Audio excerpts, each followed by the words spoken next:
Mas é bom celebrar esse Deus maravilhoso. Feche os seus olhos. Grandioso Deus, amantíssimo Pai, mais uma vez, Paizinho querido, na Tua presença, clamamos pelas Tuas muitas misericórdias, que a Tua palavra, que agora vai ser aberta, seja também plantada nas nossas mentes, nos nossos corações, que no pulsar dos nossos corações possamos sentir o fluir do Espírito Santo nas nossas vidas, para testemunharmos do Teu amor, como verdadeiros guardiões da verdade, em nome de Jesus. Amém. Podeis sentar. Meus queridos irmãos, ninguém gosta de problema.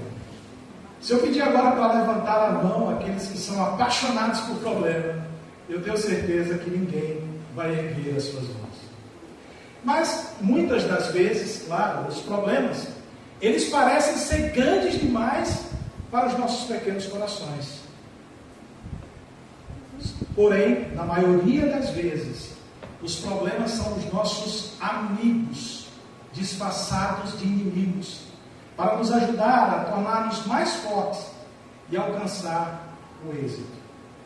Deus tem o poder de transformar os nossos problemas em soluções. Mas, diante dos problemas, só existem duas classes de pessoas. E agora nós vamos meditar e descobrir qual classe de pessoas nós fazemos parte. Pois diante do problema só existem dois tipos de pessoas.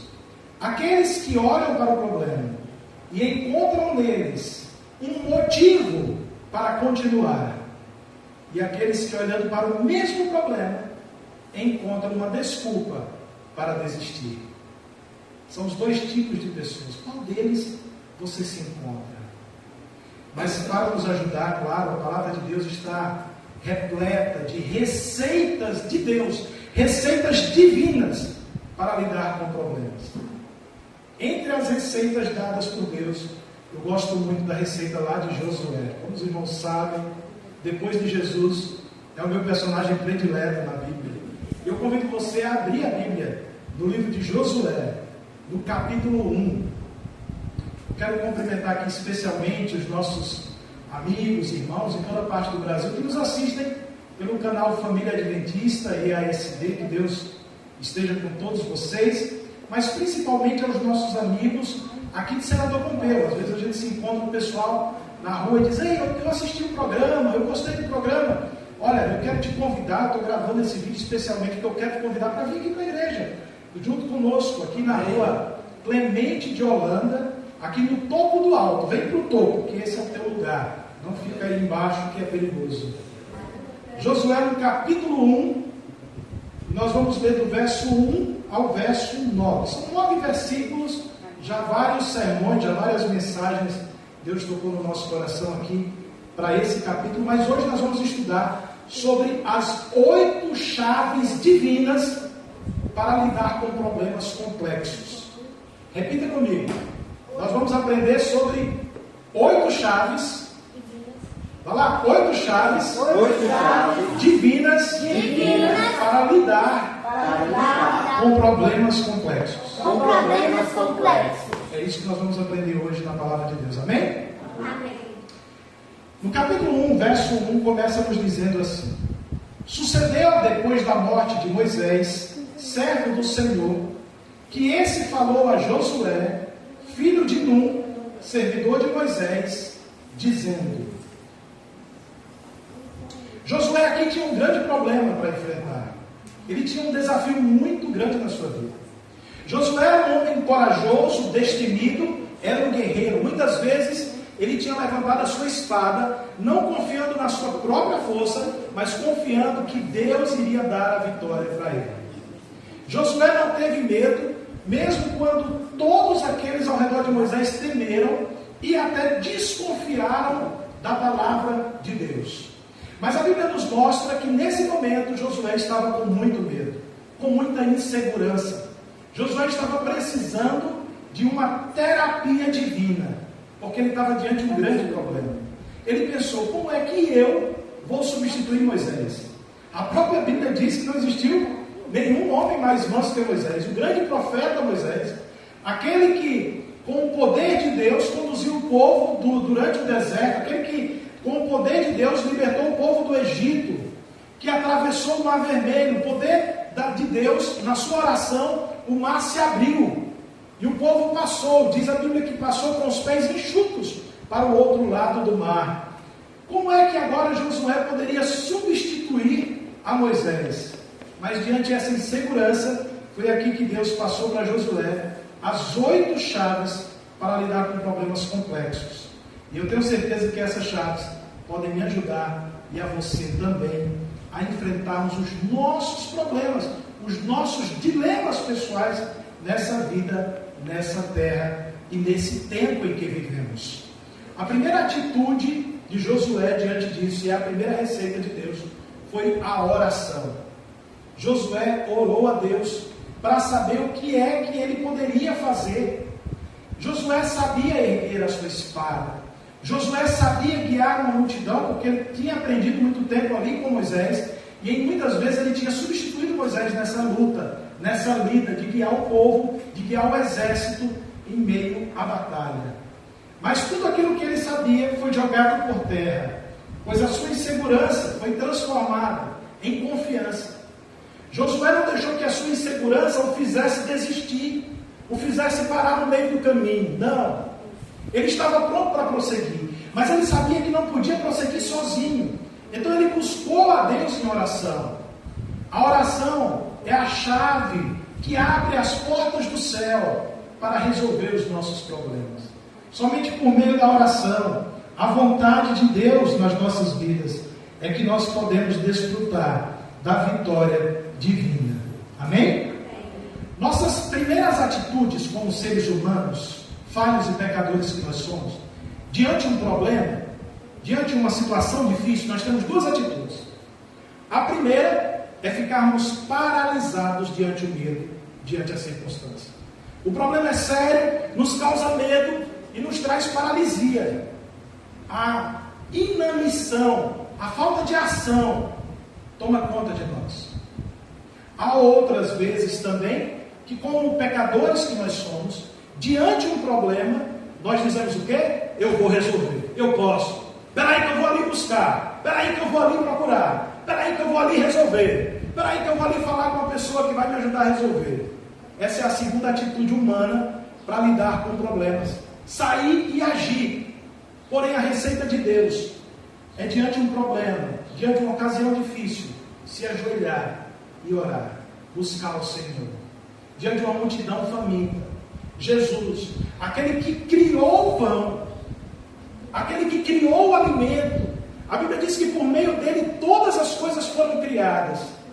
Ele orou ao Pai do céu para que o pão se multiplicasse e assim ele pudesse alimentar a multidão.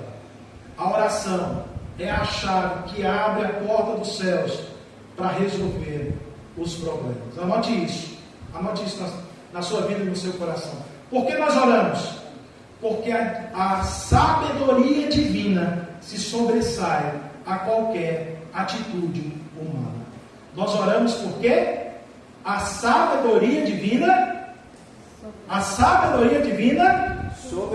sobressai a toda atitude humana. É por isso que nós oramos. Há poder na oração, há poder quando buscamos a Deus diante de um problema, diante de uma ocasião difícil. A segunda chave de Deus para resolver problemas. No verso 2 diz o seguinte: Deus responde a Josué a sua oração: Moisés, meu servo, é morto. Dispõe-te agora, passa esse Jordão, tu e todo este povo, a terra que eu te dou, aos filhos de Israel. Agora sim, dispõe-te e vai. Afinal de contas, não adianta só você parar para refletir, você precisa também ir, você precisa também agir. Oração é aquilo que você acompanha, falar com Deus e acompanhar de oração. Oração. É preciso também que haja ação. Há muitas pessoas que acham que basta orar, cruzar os braços e não tomar atitudes. Ah não, eu estou orando aqui, vai dar tudo certo, porque eu estou orando e não vai tomar nenhuma atitude. Não, você tem que orar para receber forças do céu, para saber como agir de forma correta. Quando você ora, você reflete. E aqui Deus chamou Josué para uma reflexão. Essa poderia ser aqui a segunda chave. Deus chamou Josué para uma reflexão. Deus disse para ele: Josué, Moisés, meu servo, é morto. Ora, Deus repetiu aquilo que Josué já sabia. A Bíblia diz no livro de Deuteronômio, capítulo 34, um capítulo antes, no verso 8, diz assim, que os filhos de Israel prantearam Moisés por 30 dias nas campinas de Moabe. Então, antes de Deus falar essas palavras para Josué, Josué já tinha pranteado, chorado pela morte de Moisés, durante 30 dias junto com o povo. Ele sabia que Moisés tinha morrido. E por que então que Deus disse aqui para Josué: Josué, o meu servo Moisés é morto, ele morreu. Por quê? A primeira atitude que nós temos que ter depois da oração é reconhecer que o problema existe. O maior problema da humanidade, o nosso maior problema é o pecado. Reconhecer que o pecado existe, reconhecer que o mal existe é o primeiro passo depois da oração. Só que muitas vezes nós, como seres humanos, temos também a mania de criar tempestades no copo d'água. Então, nessa fase de planejamento após a oração, nessa reflexão onde você tem que reconhecer o seu erro, e aqui a gente arremete até sobre o AA, os alcoólatras anônimos, né, que tem ajudado muitas pessoas na sociedade, em geral, a deixarem de beber. Eles dizem que o primeiro passo para deixar de beber é reconhecer que é alcoólatra.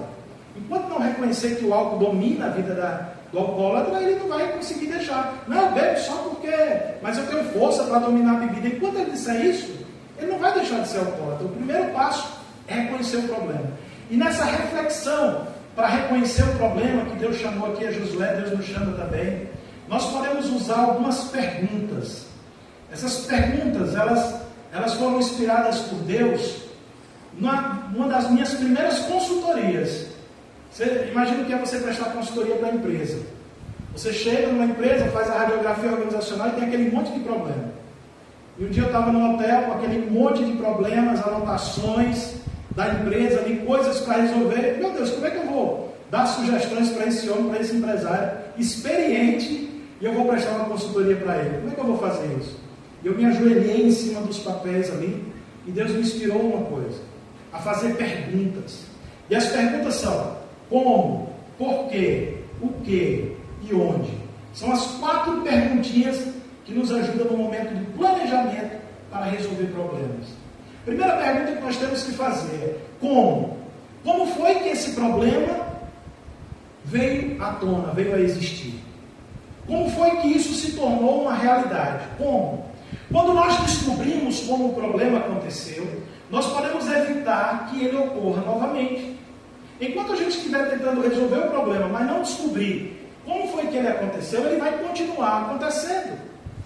E vai chegar um momento que talvez você não tenha subsídios suficientes para sanar aquele problema. Então, como? Como o problema veio a acontecer? Por quê? Por que resolver o problema? Será que é mesmo um problema? Isso vai para a sua família, para o seu trabalho, na igreja? Será que é realmente um problema? Ou é só uma tempestade num copo d'água que alguém está fazendo? Que uma pessoa está fazendo? A gente tem que meditar sobre isso. Por que resolver esse problema? Ele vai influenciar realmente a vida das pessoas? Existe realmente esse problema para que possa ser resolvido? Será que não é um problema que eu estou ajudando a aumentar esse problema? E ele na verdade nem existe? Então, por que resolver o problema? Como, por quê, o que? Essa é uma pergunta muito importante. O que eu posso aprender com esse problema? A Bíblia nos diz que todas as coisas contribuem para o bem para aqueles que amam a Deus, para aqueles que buscam a sua justiça. Se todas as coisas contribuem para o bem para aqueles que amam a Deus, nós temos que aprender o que esse problema pode fazer por nós. O que eu posso aprender com esse problema? O que eu posso aprender diante disso? Afinal de contas, os problemas existem para nos tornar mais fortes para as grandes conquistas da vida. E a quarta e última pergunta: onde?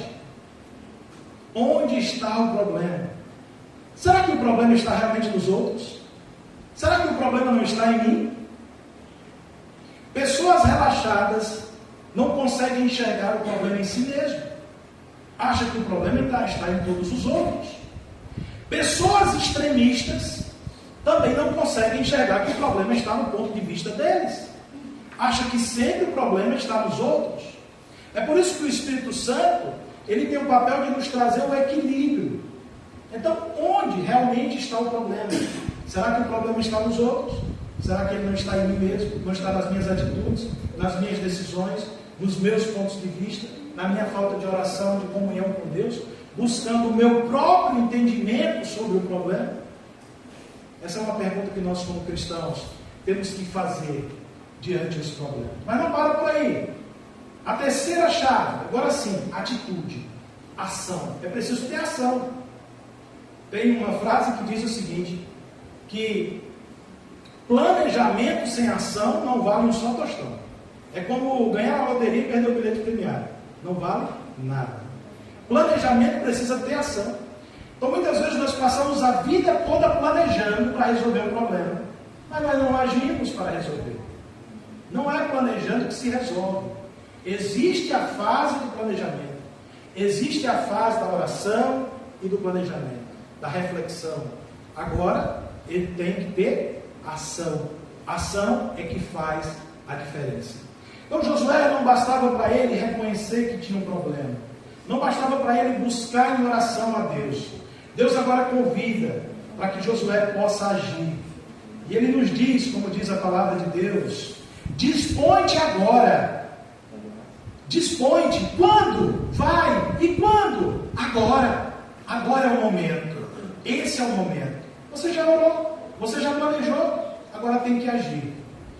É tudo uma questão de twing. Você sabe o que é twing? Não? Sabe o que é twing? Twing é aquele barulhinho que faz quando você bota uma frigideira quente debaixo da torneira. Minha avó dizia assim, minha avó Maria dizia, meu filho, a melhor hora de resolver um problema é quando ele está quente. Porque depois que esfria, cria cascão. Não é assim com a panela? Se você coloca água enquanto está quente, não vai criar cascão. Então a hora de resolver um problema é quando você já orou, você já planejou, então você tem que agir, tem que buscar agir. Muitas vezes achamos que orar é suficiente e não buscamos a ação em busca da melhora. Veja, Josué precisava conquistar a promessa dada por Deus. Aquela promessa que foi cumprida na vida de Josué, a metade da promessa, que foi dada lá para Abraão, porque a outra metade era o nascimento de Jesus e a redenção por meio de Jesus.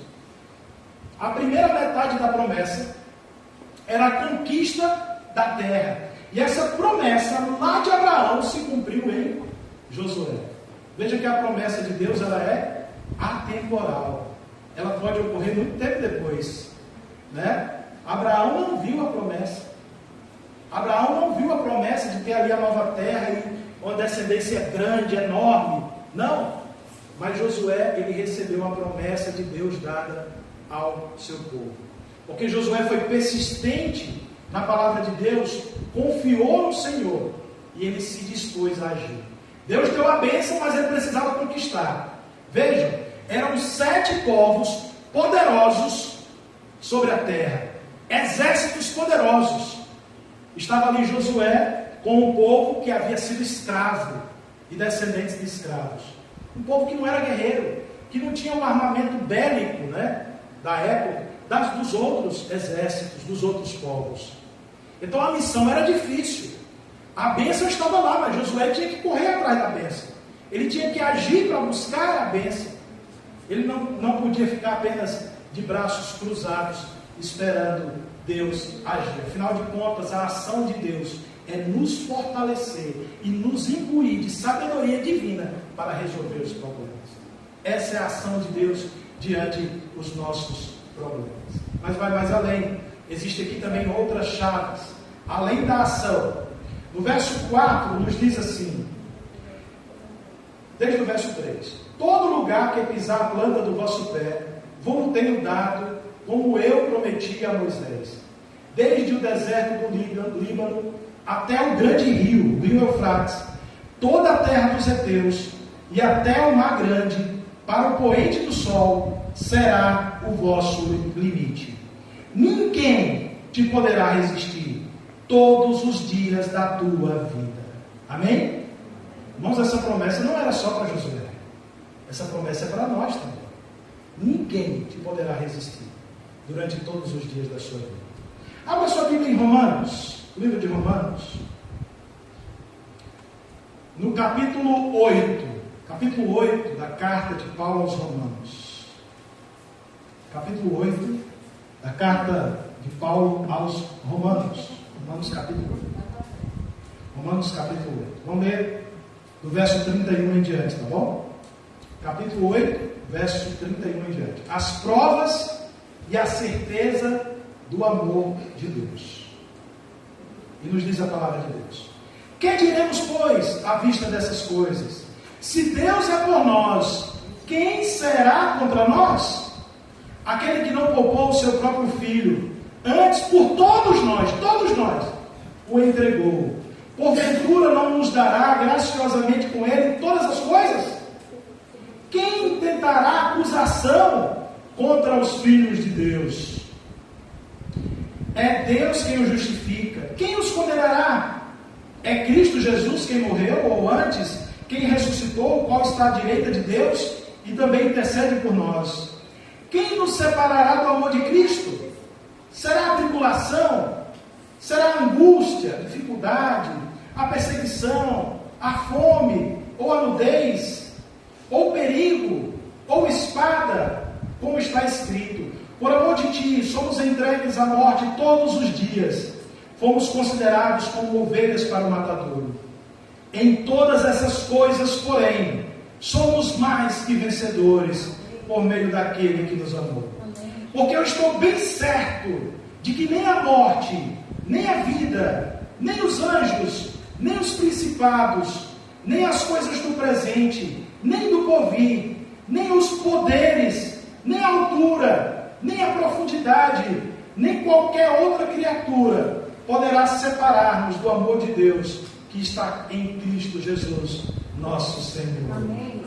Você é filho e filha de Deus. Não esqueça da sua identidade. Ninguém te poderá resistir todos os dias da tua vida, se você estiver com o Senhor. Amém? Não há problema que possa te derrubar, se você estiver com o Senhor. Conta-nos uma história dele, Carnegie. Se eu não me engano, é no livro Como Fazer Amigos e Influenciar Pessoas. Ele conta a história de um grande empresário, fundador de muitas faculdades nos Estados Unidos, que ele era filho de mãe solteira, numa época em que ser filho de mãe solteira era um preconceito muito grande. As mães não queriam que as crianças brincassem com ele. Ele era então isolado das crianças, das outras pessoas. Ele vivia aquém da sociedade para o seu tempo, para os meninos da sua época. Na escola, no recreio, ele ficava sozinho no canto, porque ali ele não era aceito para brincar com os seus amigos. E disse que aquela criança ia para a igreja, porque ele havia aprendido sobre o amor de Deus. E ele chegava na igreja e era o último a chegar, porque ele ficava de longe atrás de uma árvore, esperando todo mundo entrar. Quando todo mundo entrava, ele ia com vergonha e sentava-se no último banco. Ele era o primeiro a sair, porque ele não queria que ninguém perguntasse para ele: ei menino, cadê teu pai? Ou começasse a acusá-lo, porque para ele era um pecado muito grande para as pessoas da sociedade. O fato dele não ter um pai era um pecado dele.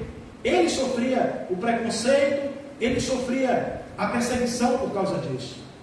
Mas teve um dia que aquele menino se empolgou tanto com a pregação, que o pastor falou sobre o amor de Deus, que ele ficou sentado lá atrás meditando, olhando para cima e meditando no amor de Deus. Quando ele percebeu, os irmãos já estavam saindo, e agora ele ficou nervoso, e ele acabou se perdendo no meio dos irmãos naquela grande igreja.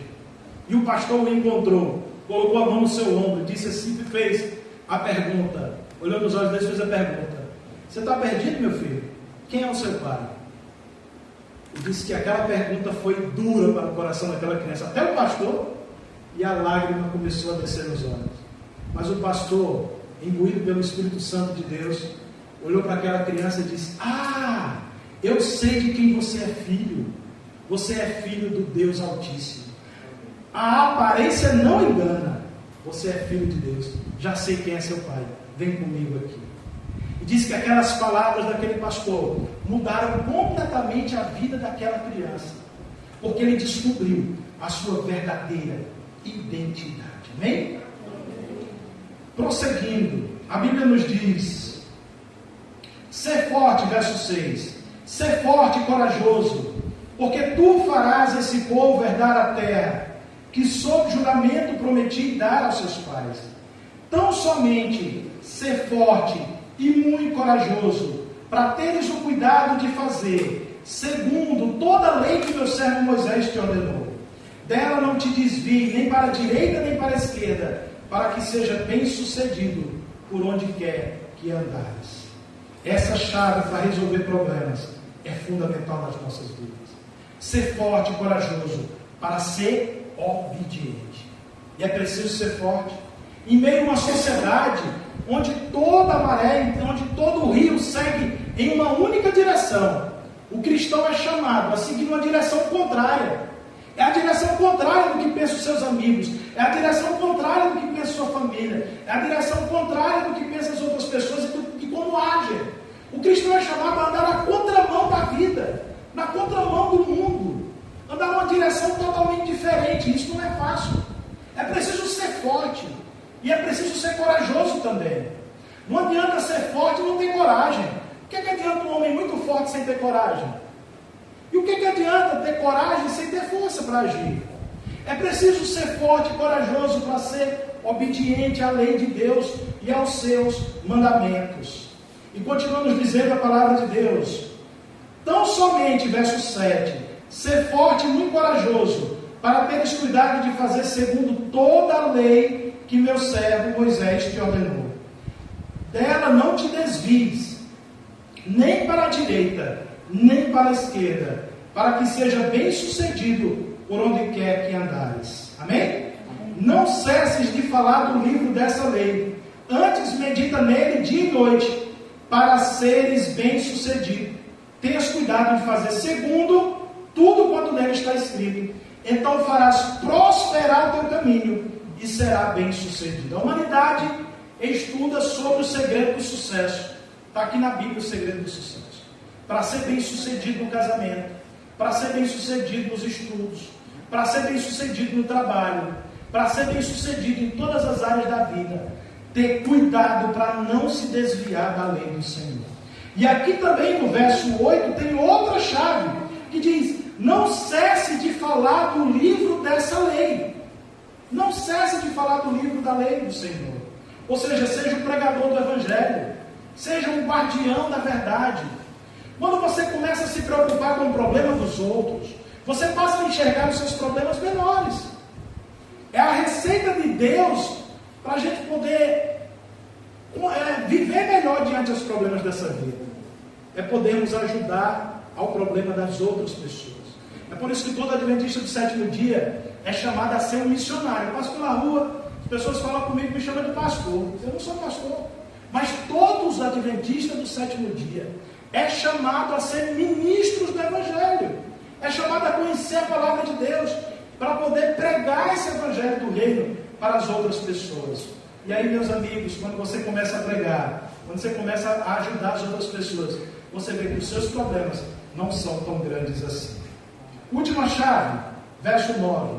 Não te mandei eu ser forte e corajoso.